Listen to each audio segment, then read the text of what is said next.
At today's anatomy class. In our today's class, we'll be looking at the brainstem.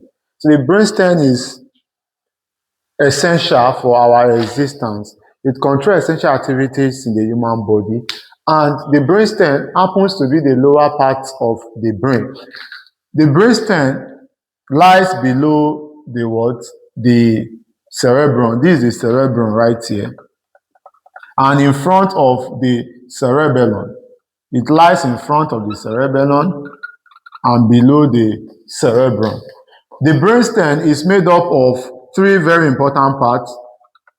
The upper part is called the midbrain. The middle part is called the pons, while the lower part is called the medulla oblongata.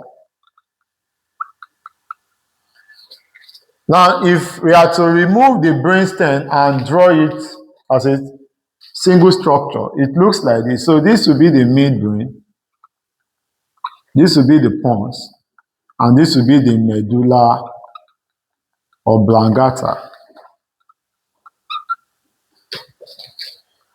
The midbrain, very quickly. The midbrain connects the cerebrum to the lower part of the brain. So the midbrain lies between the cerebrum above and the lower part of the brain below, which is the pons precisely. So the midbrain lies between the cerebrum and the pons below. So the midbrain is made up of nerve fibers and what? Nuclei. So these nerve fibers serve as relay stations for ascending and descending tracts. Ascending tracts are neurons that carry information to the brain, while descending tracts are neurons that carry information away from the brain. So before this information gets to the brain, they must first of all pass through the nerve fibers in the midbrain. So that is why we say that the nerve fibers in the midbrain are relay stations, while the nuclei are associated with cranial nerves. Cranial nerves that originate from the brain, some of them originate from the midbrain. So the cell bodies of these cranial nerves are what we are calling nuclei. So the cell body of some cranial nerves are the nuclei in the midbrain. While the pons also contain what? Nerve fibers and nuclei. So the nerve fibers present in the pons serve as it forms a bridge between the left cerebellar hemisphere and the right cerebellar hemisphere. So it crosses from one cerebellar hemisphere to the hemisphere of the other cerebellar hemisphere.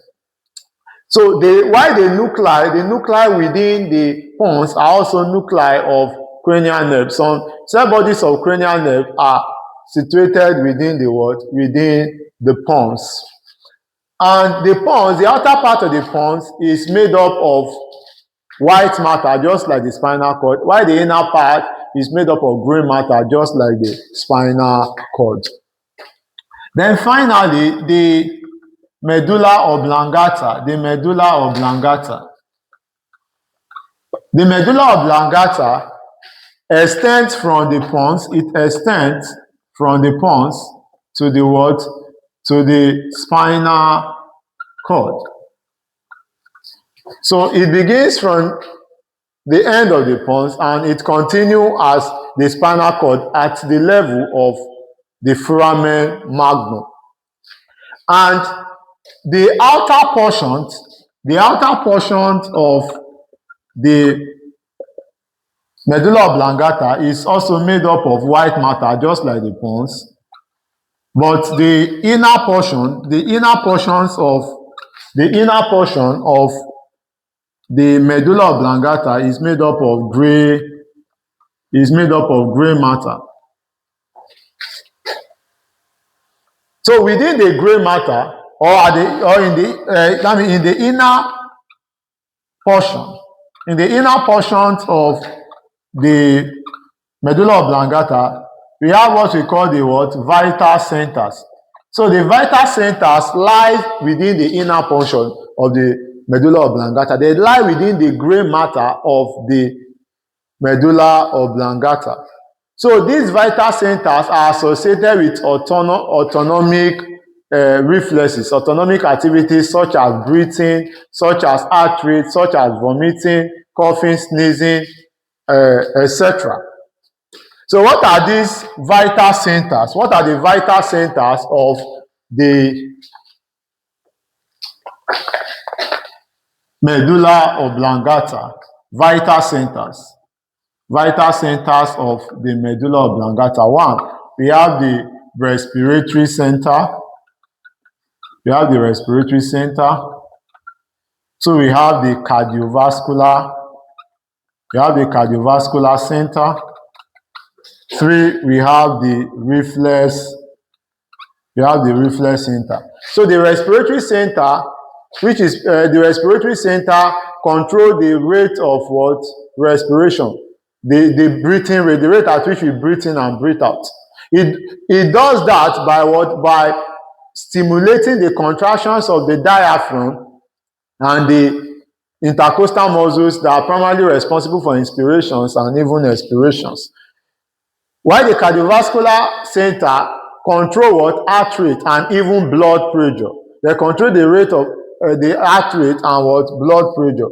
While the reflex center control reflexes such as vomiting, sneezing, coughing. Now, how does the respiratory center control these reflexes? How does the reflex center, control reflexes? If irritants, if foreign bodies get into the stomach or the respiratory tract, they stimulate the what? The medulla oblongata. When the medulla oblongata is stimulated, it will now induce reflexes such as vomiting or sneezing to expel the foreign material from either the digestive tract or the respiratory tract. So this is how far we'll be going with our class on the brainstem. I am Simon, your anatomy educator. Don't forget to subscribe and share.